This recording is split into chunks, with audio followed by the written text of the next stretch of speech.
Rudy's revelation.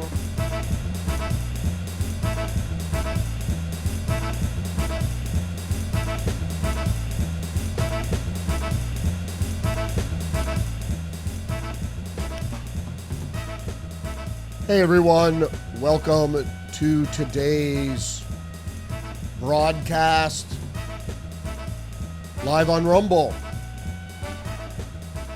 It is Tuesday, May 6th. All right, so Trump ends gain-of-function research. Hooray for that, finally.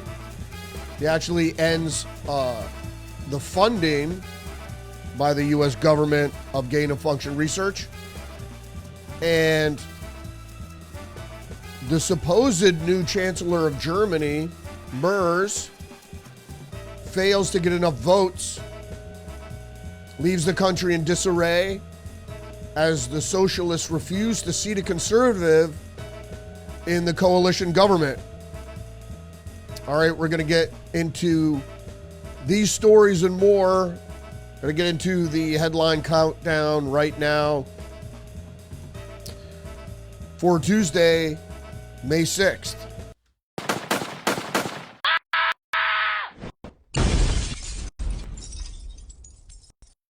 All right, we're going to start out with the Wall Street Journal.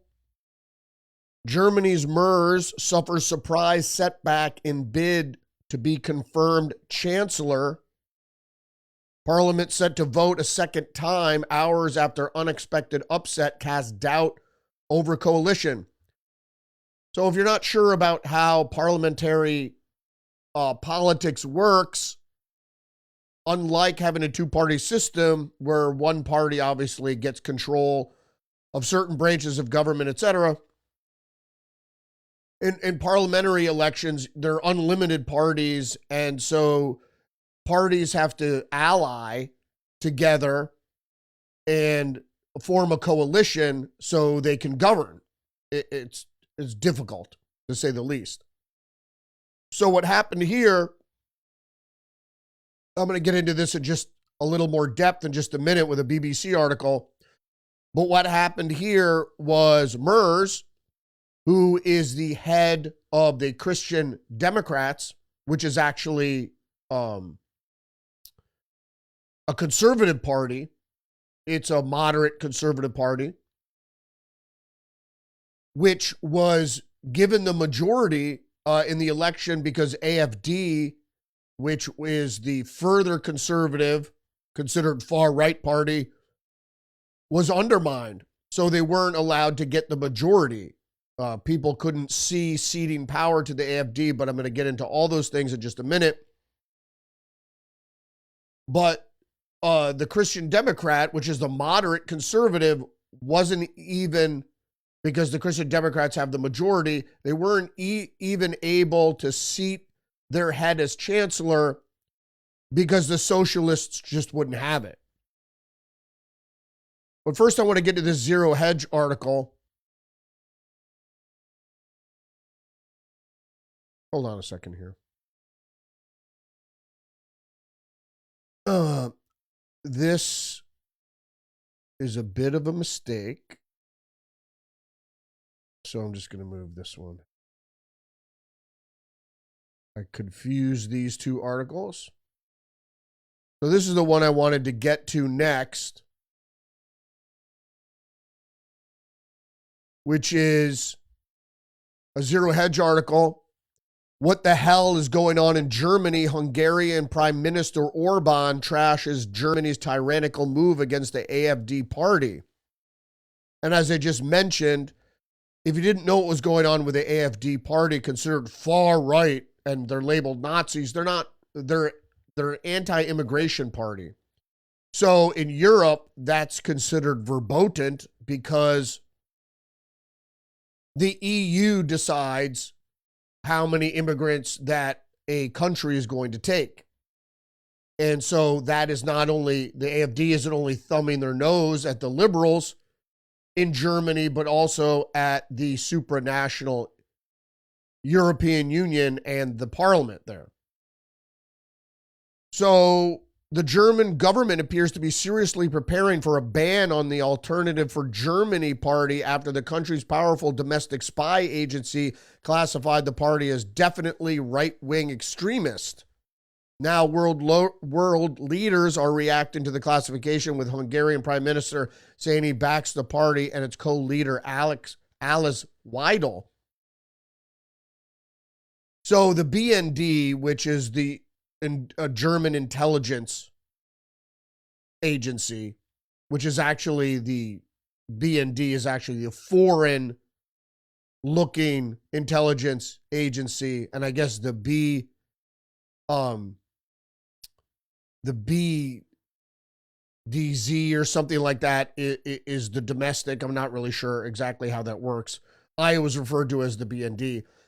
Labeled the AFD after they had been spying on them and undermining the party, or trying to undermine the party for years.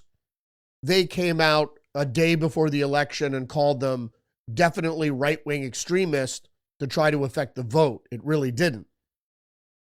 So Arbon went on to say, is far from the only one backing AFD. The BFV's new classification of the AFD gives the spy agency unbelievable powers to several AFD members, including access to their emails, phone calls, and chats. They're spying. Of course, I said that recently. Considering as the largest opposition party in the country, which now polls as the most popular party in the country, the threat to the democracy and privacy is enormous. Indeed. So it's very much like what happened here in the United States when a populist party, Donald Trump, was actually spied on, illegally spied on. His campaign was spied on. His presidency was spied on by the establishment, which in Germany is socialist.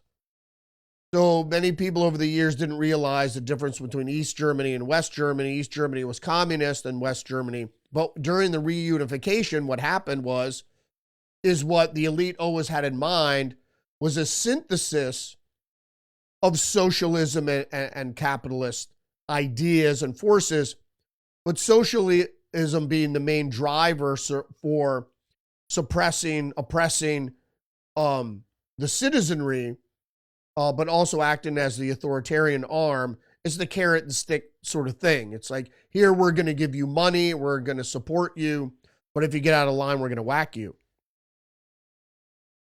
So let's get to this BBC article here. Germany's MERS falls short of majority in a vote for chancellor. Germany's conservative leader has unexpectedly fallen short of a majority in parliament vote to become chancellor. Friedrich Merz needed 316 votes in a 630-seat Bundestag, but only secured 310 in a significant blow to the Christian Democrat leader 2.5 months after winning Germany's federal election. So, like I said, AfD was set to win. The unprecedented interference by Germany's intelligence apparatus had something to do with it. Whether they meddled in the election is hard to determine at this point, but they obviously undermined the winning of the AfD, which gave the majority of votes to the next closest conservative party, which was the Christian Democrats. The country had been run for quite some time by the Socialist Democrats, which Angela Merkel was the head of. And if you didn't know, Angela Merkel was an East German Stasi acolyte. BBC goes on to say Mer's defeat is seen as by political commentators as a humiliation, possibly inflicted by a handful of disaffected members of the Social Democrat Party, which signed a coalition deal with the Conservatives on Monday, but went against that. The Bundestag president told MPs that 9 of the 630 MPs were absent, 3 abstained, and another paper ballot was declared invalid. And that basically means that they were certain dissenters within the socialists that couldn't bring themselves to elect a conservative as chancellor. Because I don't think a conservative had been chancellor since Hitler. And so immediately, any conservative or anybody right of Chairman Mao would be considered a fascist. And so, as the BBC goes on to say, the historic nature of Mear's failure will be difficult for him to move on untarnished. No candidate has failed in this way since 1949. So that leads to what I was just saying was Germany has been social democrat led for many, many, many years, and the party has moved further left over the years as well. When the Social Democrats first really started, they were very moderate. Now, not so, especially since Angela Merkel, not so much. But there's more.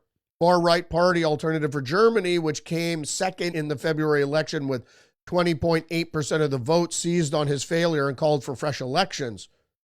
Joint leader Alice Weidel wrote on X that the vote showed the weak foundation on which the small coalition has built between the conservatives and SPD, which is the Social Democrats, and which it was rejected by voters.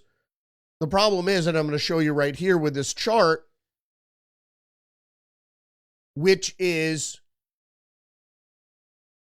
going to outline where the representatives in parliament, is the Bundestag, really, we'll show you. So on the left here are the black dots, and that's the Christian Democrats. So they won overwhelming. It's not quite a majority, but the next was the AfD, which is the Alternative for Germany. So you see, between the black and the blue, and those are all conservatives, they should have a majority. But that's not the way it works in parliament. As we've seen previously, they needed, so there's 630 seats in parliament, and they needed 316. So that, I guess that would be the majority, 316 votes, and only secured 310. So going back to this chart, you could see the red is the Social Democrats, and then the greens, that's the Environmental Party, and the left, which is far left, even further left than the Social Democrats. And then there's an even more severe left party. So it's like a coalition of the leftists, and how they defeated the majority, I don't understand. So there's obviously some funny business going on here where the defections came from. And the thing is, the vote for chancellor, is it secret? I'm not sure. Oh, because I think I might have confused an issue here that I'm going to get to next. And this one is a little hard to understand, but you're going to understand the nature of the European Union. So Zero Hedge is also reporting the EU zombie uses Trump as cover to further feed on citizens. And it's kind of hard to understand, but I'm just going to show you here. It wants to move forward with it under Article 122 emergency powers, which need only a qualified majority in the council, as opposed to the usual consensus, which allows Ursula von der Leyen, who's the head of the European Union, and friends to get around pesky vetoes from member countries. The procedure for 122 is as follows. The Commission proposes a council measure, followed which the council adopts a measure in line with qualified majority voting. No additional elements or participants are envisaged. So basically what this is that the European Union wants member countries to increase their defense spending because the UN is seeing the U.S. is going to be abandoning Ukraine, and the European Union, the West, NATO, wants to continue with the war and not seek peace. But either way, European governments are running with this plan. 16 countries are asking the EU for fiscal leeway to spend big on defense, requests that are never made during the endless social austerity. And this is another thing that you have to understand about the WEF and the European Union is, as what they did with Greece, is they force because there's so many people on social dependencies, social programs for dependency, and then they slowly decrease what you're given through the safety net, and that's a fiscal austerity, but at the same time, they're spending more on defense. And it goes on to say, yes, the citizens of the bloc will continue to see their standard of living fall, but don't worry, EU enlargement and spending more on militarization will lead to more competitiveness. Can't you feel it already? The zero hedge jokes. So basically what they're doing is they're going to make the standard of living less while they're increasing spending to fight a war in Ukraine against Russia in the lead up to a possible nuclear conflict, which the U.S. electorate has strongly rejected. The next big story here is from the New York Post, and everybody's reporting on this. Trump bans risky and controversial virus research that likely led to COVID pandemic. President Trump signed an executive order on Monday to ban all federal funding for risky gain-of-function research in China. So that's not all research, but we're going to get to that. There's some loopholes in there. Iran and other countries without proper oversight and experiments. More than 5 years after the start of COVID-19 pandemic, that U.S. intelligence agencies have since said most likely resulted from a lab accident. I don't know about accident. The order will yank funding for all present and future gain-of-function research. Money which federal agencies have had difficult tracking, as well as deputize the National Institutes of Health and other agencies to identify biological research harmful to the public health or threatening to national security. Like I said, I've been on top of this story since 2010, when the scientists involved in the research that really in earnest in 2012, when CRISPR came online, they said it made it too easy to create these deadly and more virulent forms of viruses. Gain of function just means chimeric viruses. You're taking bits and pieces of viruses and you're putting them together. You're combining the DNA to create these new viruses. But there's also research going on with bacteria and molds as well.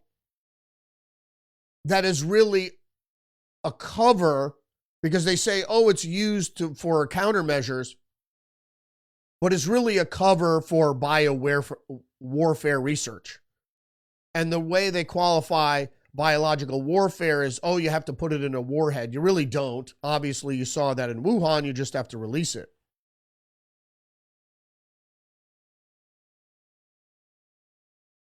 Next article up here is from AP. Trump administration says it will pay immigrants in the U.S. illegally $1,000 to leave the country. This is good news. Any sort of motivation you can give illegals, because you got to understand is over Joe Biden's tenure as president, he let in 10 to 12 million illegal immigrants. Trying to get all these people out in 4 years is going to be a daunting task. And don't forget that they were already 20 million illegal immigrants in the country before Biden even tried this. And the people keep talking about the deporter in chief, or Barack Obama deported so many. He didn't deport so many. He deported some, but then also they looked to grant amnesty and the DACA program and all these dreamer stuff to allow people to stay in the country. The idea was to allow illegal immigrants to stay. He had to show that he was trying to enforce immigration law. But that all went out the window when Joe Biden became president. They didn't keep up the facade.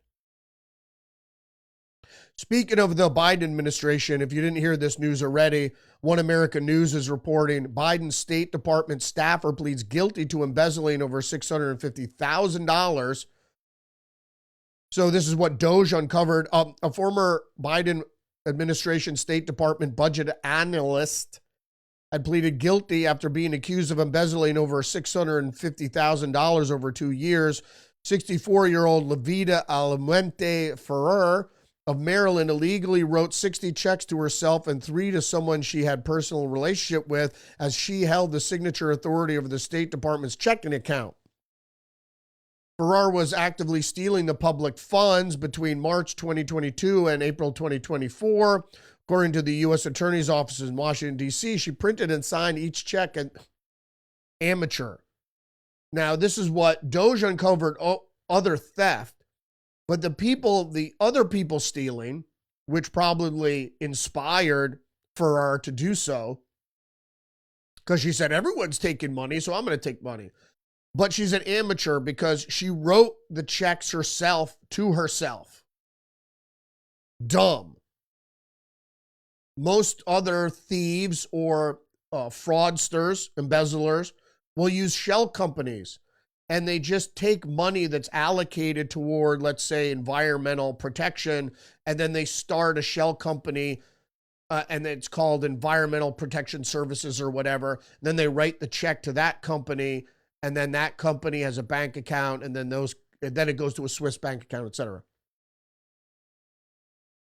But she signed, and which totaled a number $657,000 into her personal checking and savings account. What a dummy.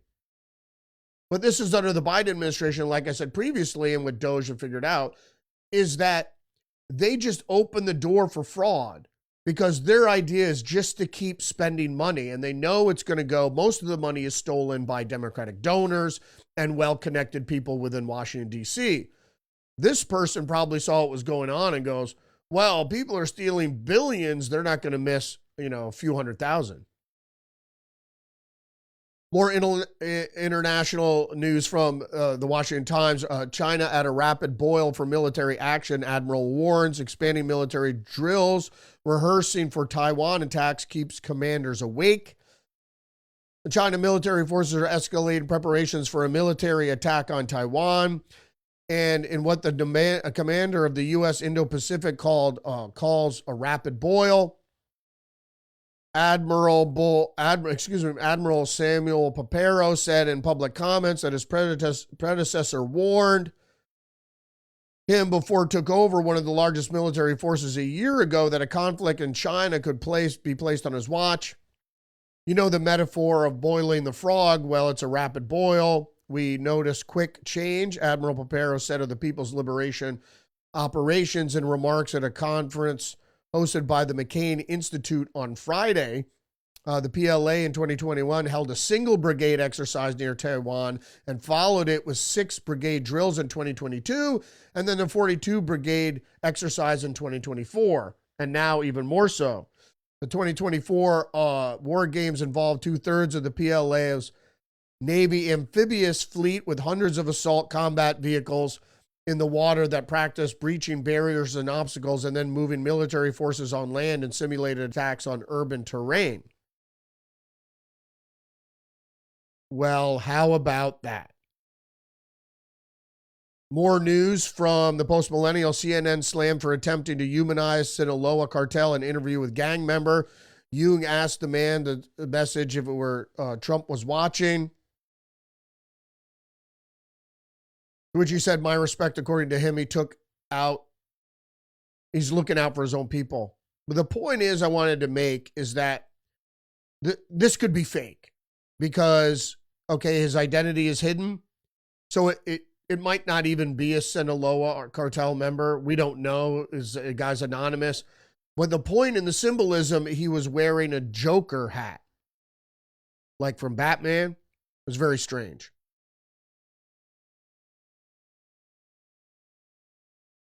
CNN recently interviewed a member of the Mexico Sinaloa cartel, purportedly asking how he felt about President Trump.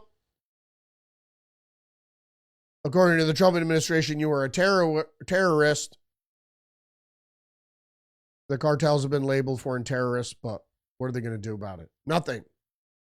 The only reason I put that in there is I want to point it out he had a Joker hat on, which the Joker symbolism is symbolism for chaos. The worst kind of chaos, murder, destruction, vandalism, etc. And so it's a trigger for leftists. So why he was wearing that hat was very strange. And that's why I believe it was probably a CIA guy with the CIA or something. Just the News is reporting GOP blasts Arizona governor vetoes on immigration bills. Washington Times reports ICE takes custody of illegal after Fairfax County DA drops child rape kidnapping case. ICE swooped in and take custody of an illegal immigrant. Harem Baquandano Rodriguez, an Honduran immigrant, was charged with trying to rape a 4-year-old girl in 2023 to abduct and defile a child. And then they released a plea deal, and everybody was really upset about that. And so ICE swooped in and is going to deport the person, which is good. Proof of citizenship for voter registration, voter ID fails in Michigan. Michigan House Democrats killed a chance for voters to decide on a constitutional amendment that would require proof of citizenship to register to vote and an ID at the polls. The proposed amendment passed the House 58-54 on Thursday, with all Republicans voting yes and Democrats voting no. But to be placed on the ballot in referendum, it needed to pass with 2/3 of the vote in House and Senate, so it fell 16 votes short. This afternoon, I was saddened but not surprised to see the House Democrats prioritize politics over people, said Brian Posthumus, Republican of Rockford. Yeah, because they can't win without illegal votes. So it doesn't keep people from voting. That old, tired trope that the Democrats always use is, oh, if you ask people for identification, then it's going to scare people from the polls. I mean, it's just ridiculous. Yeah, old, rural black women don't have, ID. I mean, that in itself is racist. That idea that rural black women wouldn't have an ID. It goes all the way back to the Breakfast Club, where one of the kids in the story got in trouble because he had a fake ID, and the other classmates asked, well, what do you need a fake ID for? And he said, to vote. Just the News again. GOP budget plan proposes $45 billion for ICE, a $1,000 fee on asylum seekers. The House Judiciary Committee fiscal year budget 2025 is still a work in progress, but the first markup already reveals potentially major changes to the immigration system and regulatory law. Under the $6 trillion Republican budget instruction, how could you be conservative and have a $6 trillion budget? Oh my goodness. The House Judiciary Committee may spend at least $110 billion to fund priorities of President Donald Trump that fall under his jurisdiction. The committee handles issues related to the federal court procedures, immigration and drug policy, antitrust issues, and crime control, among other things. More news from post-millennial. Trump calls Jasmine Crockett low IQ. She returns fire with diabolical, delusional, demented, dumb Don. Whatever that means. And Trump said that they may have a new person named Crockett. I watched her speak the other day. She's definitely a low IQ person. People see this as a racist trope because she used this with Maxine Waters as well. And he usually uses it for black folk. Maybe so, but she is stupid. Or she's not stupid, and she just speaks in Ebonics as a way to relate to her constituency or something. But she sounds like a moron. She's talking about people's intellect, and then she can't speak proper English, which, however you feel about it, whether you're a young person or not, that speaking properly is an indication of intellect. It doesn't have to be. You can hang around with your friends and speak slang or speak it improperly, but when you're addressing A, the public, or B, people in a professional circle, and you want them to think that you're smart, then you should speak properly. I know some people don't believe that, but I do. It's like the same thing if you can't read. If you can't read, well, you can't speak properly. And I don't think Jasmine Crockett reads. She probably doesn't even read legislation she votes on. Donald went on to say,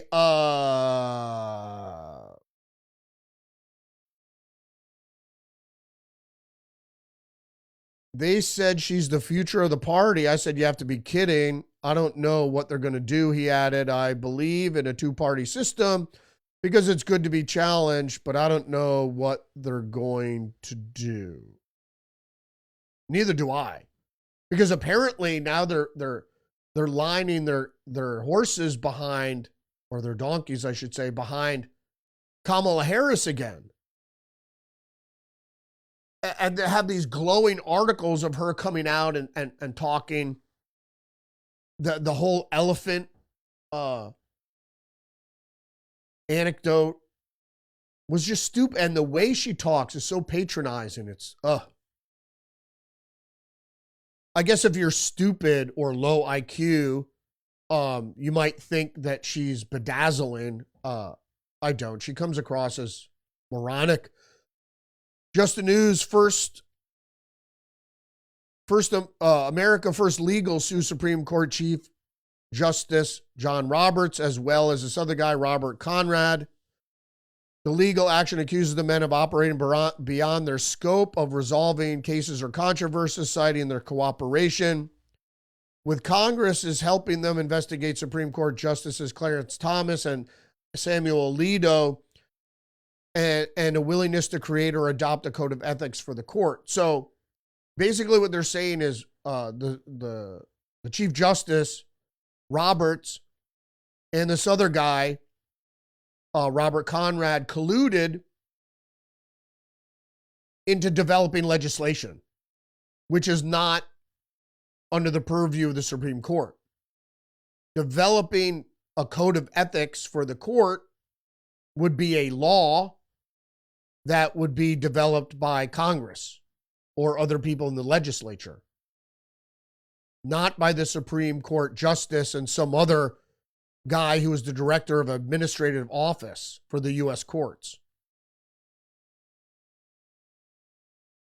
More news from the post-millennial. MSNBC forced to issue on-air correction after guest claims FBI Director Kash Patel spends more time at nightclubs than in the office. And this all started with Frank Figliuzzi, who, note the alliterative name, is a propagandist for the FBI or for the deep state, because I don't think he's with the FBI anymore. Did I miss? I had the text. I don't know what happened to it now. I thought I had the text for this article, and I don't know where it went. All right, next article up from the Federalist. ProPublica awarded Pulitzer after blaming Georgia woman's abortion pill death on pro-life laws. Well, what's going on with this? Well, they announced the Pulitzers. And so we see that it's a global socialist conspiracy, because ProPublica, which I used to read but has become way too far left for my taste, and it blamed the Georgia woman's abortion pill death on pro-life laws, which has nothing to do with it. It has to do with the people that were pushing mifepristone, and they said it's safe, and they go, there's no risk profile, which was a lie.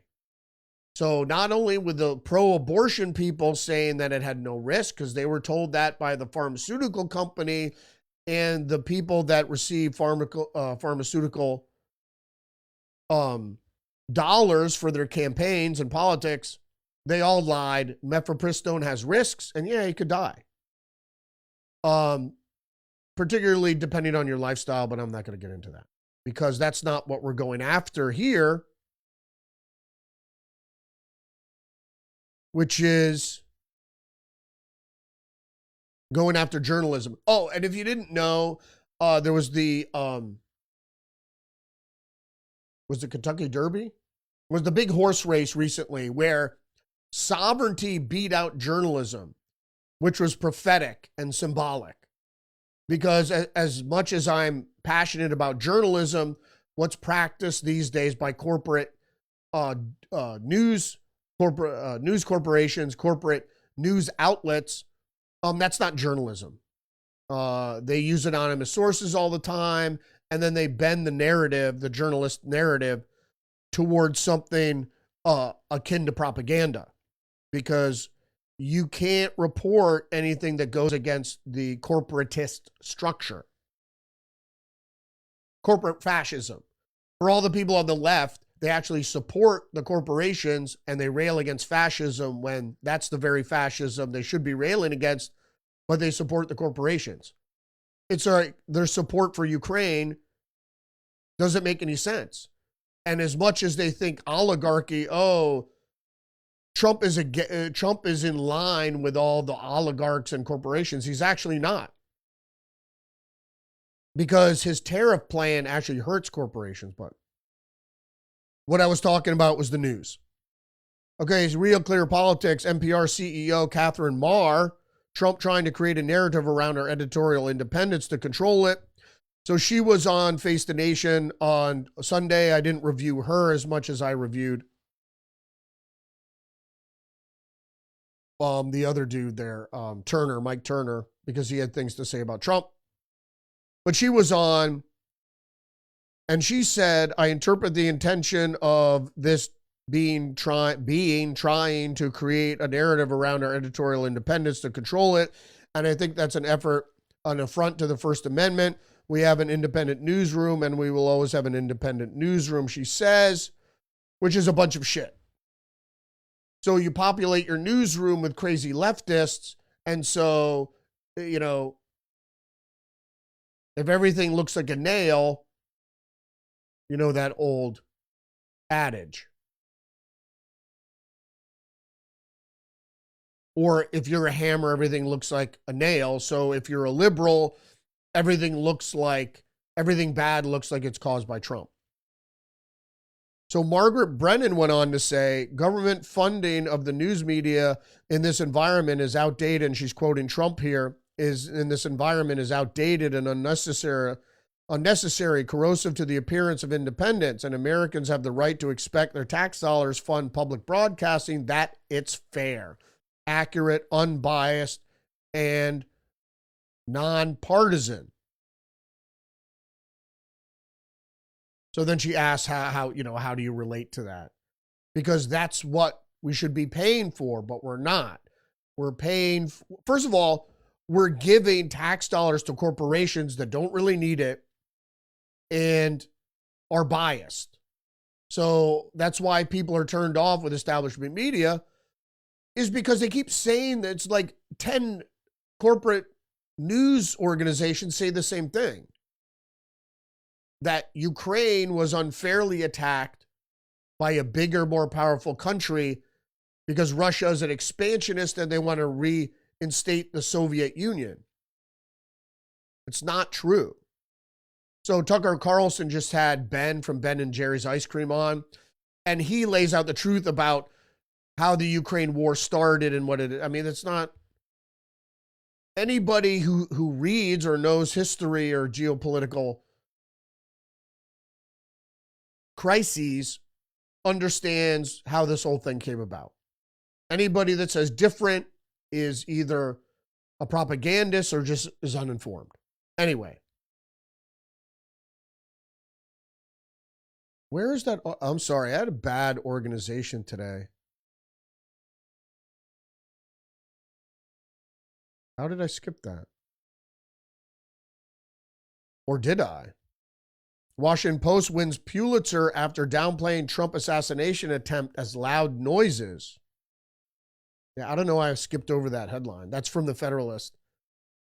So they're giving Pulitzers to intelligence-backed corporate propaganda outfits. that tell you the opposite of the truth. All right, Real Clear Investigations report, sorry, wrong numbers. Early stats don't support school cell phone bans. And they say the data says that it didn't decrease school bullying, it didn't decrease mental health referrals, and it didn't decrease, or grades didn't increase, or what have you. I don't care.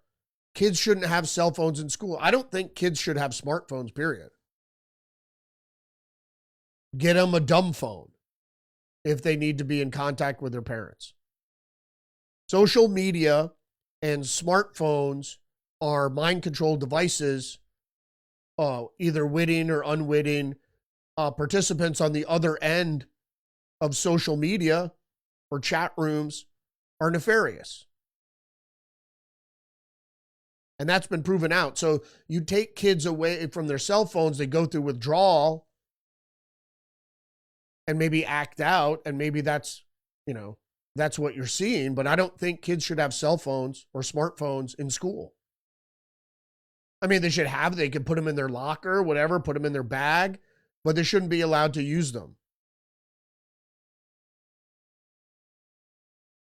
It's such a distraction that when I was in high school or any school, if you were fucking around with anything that was distracting you, whether it was writing notes or doing whatever in class that was distracting, it would be taken away.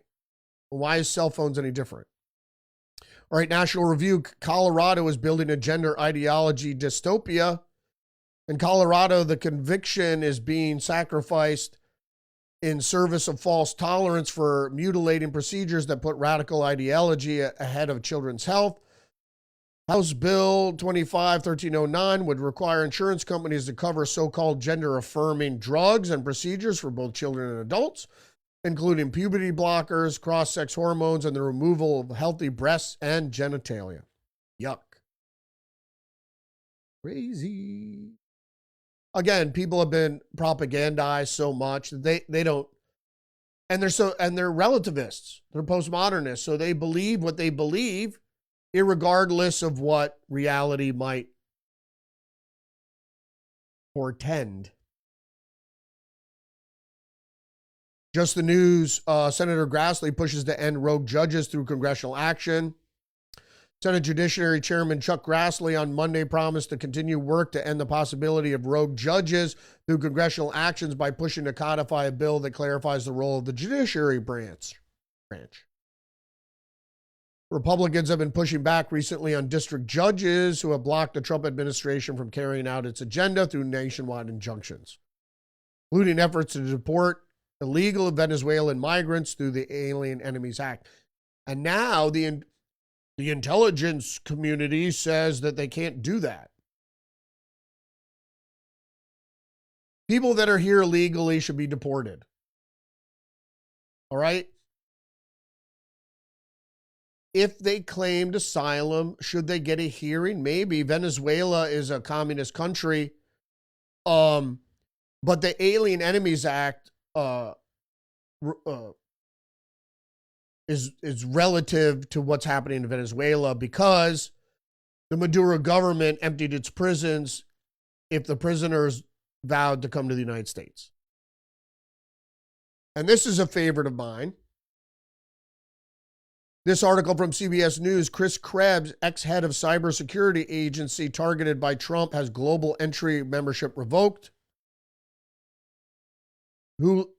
Krebs, who led the Cybersecurity Infrastructure Security Agency, which is CISA, during President Trump's first term, and he didn't know who he had working in his administration, to be honest with you,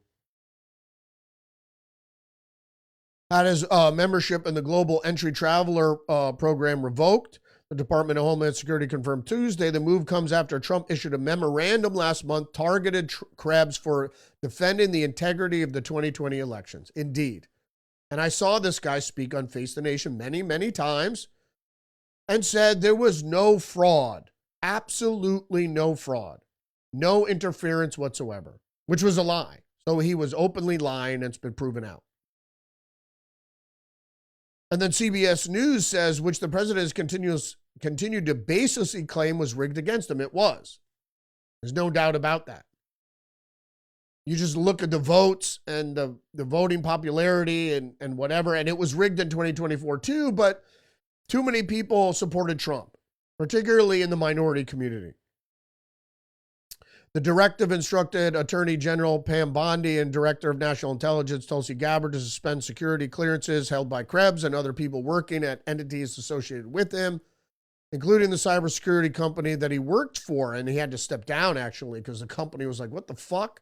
What are you inviting on us? Krebs, a CBS News cybersecurity expert and analyst, as I said, he was on Face the Nation multiple times, told the Wall Street Journal last month that he was resigning from the company SentinelOne because the company was like, you know, because Krebs is associated with the intelligence community. That's enough said. Trump's memo also directed his administration to investigate Krebs' activities from his time in federal government, including CISA. Department of Homeland Security spokesman told CBS News that Krebs is under active investigation by law enforcement agencies. That is a fact disqualifying him from Global Entry. Global Entry is a program run by the U.S. Customs and Border Protection that allows expedited clearance for travelers arriving in the U.S. who are pre-approved and low risk. More news from the Wall Street Journal. Apple won't be able to avoid price hikes for long. iPhone makers absorbing $900 million in tariff costs this quarter, but hit to profit margins could get even worse. What's happening here is that, like I said, tariffs won't automatically be passed on to the consumer because it'll hurt the company. So we'll see, but they can't do it forever. If you're going to buy Apple, I'd buy within the next month or two. If you didn't know, because Friday was May Day, Associated Press reports from Friday, May Day demonstrations in U.S. and around the globe protest against Trump agenda. I don't know why the AP are saying this. Hundreds of thousands of people in the U.S. and around the world rallied in a May Day protest that united many in anger over President Trump's agenda, from aggressive tariffs that are stoking fears to global economic turmoil to his administration's immigration crackdown. None of that has to do with May Day is a socialist holiday. So Trump's tariffs hurt corporations, which are supposed to be the mortal enemy of socialists. But somehow the socialists have teamed up with corporations. I don't know how that happens. In the United States, organizers framed this year's International Workers' Day protest as pushback against what they see as the administration's sweeping assault on labor protections, diversity initiatives, and federal employees. Not really. We need to stand up and fight back. 40-year-old certified nurse's assistant added that worries about Medicaid and Medicare might be affected. And that inspired her. Trump never said, the only people that are saying that the Republicans are going to cut Medicaid and Medicare are Democrats. They never said that. What they are talking about, the Wall Street Journal is reporting, Republicans flesh out Trump's no tax on overtime idea with limits. New bill for reduction would exclude some top earners and be capped at $20,000 for married couples. What is that about? Excuse me? $20,000 in overtime. $10,000 per person in a married couple. So after that, you have to pay tax on it. So it is relief. $20,000 for a married couple under a certain income limit. So it's good for lower middle class and middle class folks. Trump administration restarts involuntary collections on student loan debt. In other words, collecting people that don't want to pay on their student loans. Collections have been paused since March 2020 as a result of the pandemic. as we begin to help defaulted borrowers back into repayment, said Linda McMahon. Russia says it stands by 3-day ceasefire plan even after Ukrainian drone attacks on Moscow and their pledge to keep attacking Russia even during the ceasefire. Zelensky does not want peace. Just the news. House unanimously passes bill that sanctions Chinese government over forced organ harvesting. Unanimously. The House unanimously, that means Democrats too, passed a bill that sanctions Chinese government officials and others involved in China's forced organ harvesting operations. The full-on Gong Protection Act. Cool. New York Post, protests erupt in China after furious workers demand back pay as Trump's tariffs on imports jolt economy. If you didn't know what was happening here, the Chinese workers are just not getting paid. They go, we're not paying you. And that's what they can do in China. So the companies just say, we're not going to pay you. Unrest has been reported across the country as workers have taken to the streets protesting unpaid wages and challenging unfair dismissals following the closures of factories squeezed by U.S. tariffs.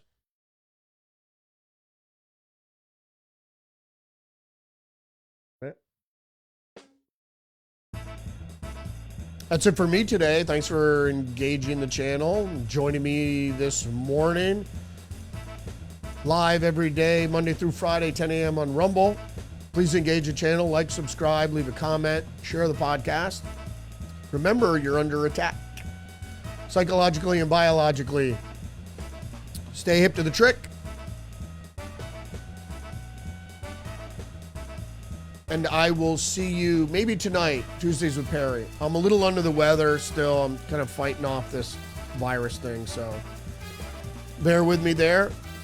So we'll see. I haven't spoken to Perry today, so we may have a Tuesdays with Perry episode tonight. I'll have to see how I feel. So check in. We usually go live at 9:15. If not, I'll see you tomorrow. Respect.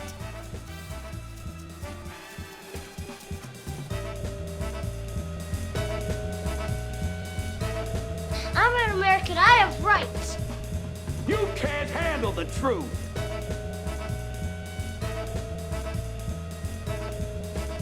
I'm Donald Trump. I'm Donald Trump. I'm Donald Trump, and I approve this message. Google me, bitch. Google me.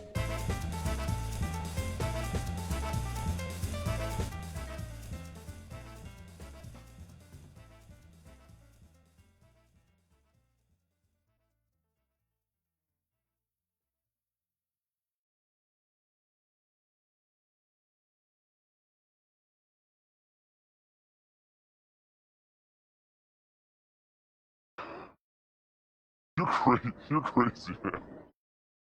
You're crazy. I like you.